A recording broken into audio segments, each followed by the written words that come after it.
I got to do one more repair on my truck, but of course, got a wasp nest that I got to eliminate right there. Let's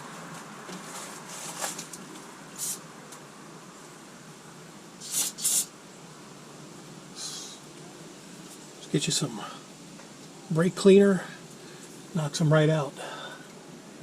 Yeah, I had a couple wasp nests that I had to eliminate. One in the door, now this one in the hood. I don't see any others. But yep, I'm getting ready to reinstall my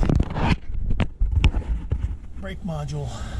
It's going to be delivered today from Idaho. It was under warranty, 5-year warranty, which it's year 4 since I had it rebuilt. So I'll be reinstalling it right here. So there's the plugs, 2 connectors.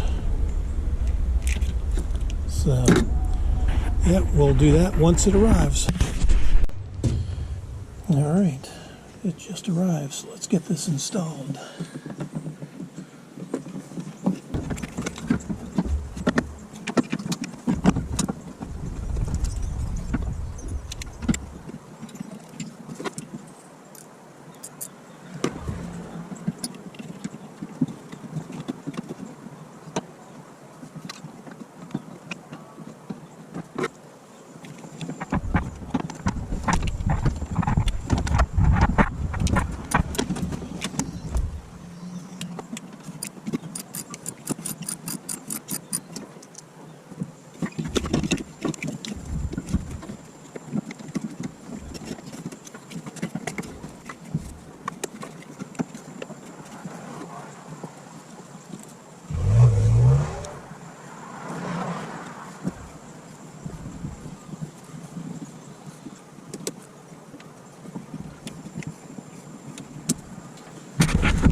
Connected, got the red clip in, so I know that it's all the way seated. I had to use a T25 star bit to loosen and tighten the screws.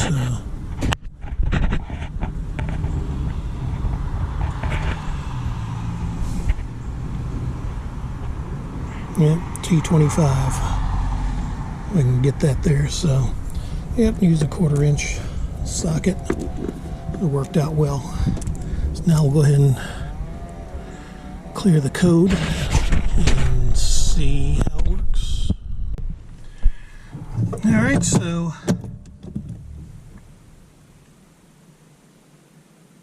we're still going to have the ABS and brake light on, so I'm going to have to clear the code.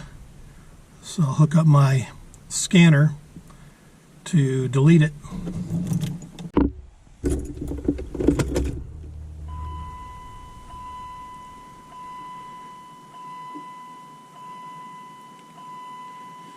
Okay, well, this one was a bit more complicated.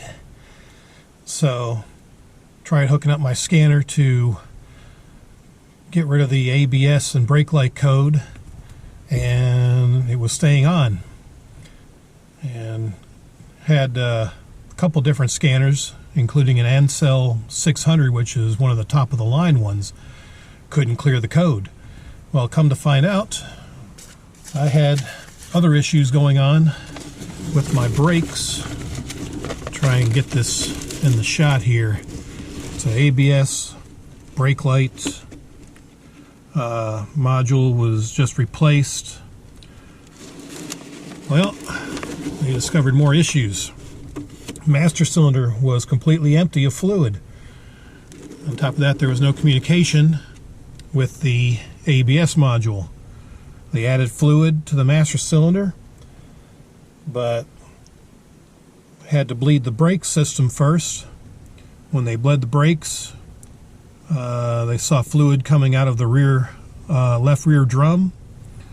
Removed the drum and discovered the wheel cylinder had been leaking for some time. So they needed to replace the brake shoes, wheel cylinders, and hardware and drums because the brake shoes were compromised by the brake fluid leaking for a while. So they went ahead and did both back brakes, the shoes, the wheel cylinders, and the drums. And now the brakes are working fine, but for some reason their brake and the brake and ABS light was still on when they still had it. And their scanner was unable to communicate with the ABS module, and in fact the system does not see the module. Well, the lights are off now. So when I drove it home from my buddy's shop, the lights were out, and they're still out, so it's obviously communicating now.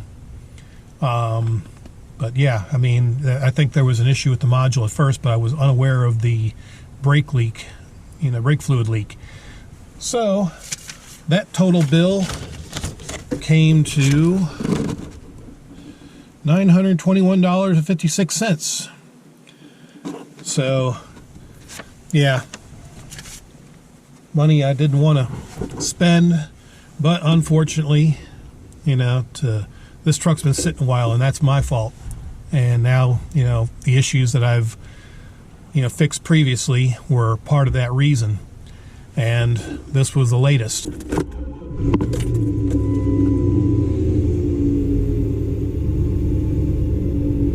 Okay, so they're off now. So, yep, this problem solved. I'll probably start driving this truck a little bit more, just because, again, letting it sit for as long as it has. I mean, look, if you see the mileage, we're at 116,549. So, I mean, basically, the mileage on my Toyota Sienna is starting to catch up with this one, and it's at 103,500. So, yeah, may need to drive this one a little bit more. But this issue is solved. A little bit more pricey than I anticipated. But hey, the ABS light and brake light are out, and I have brakes. So, all right, well, this issue is solved. Until the next mechanical issue with this truck, hopefully it won't be soon. Adios.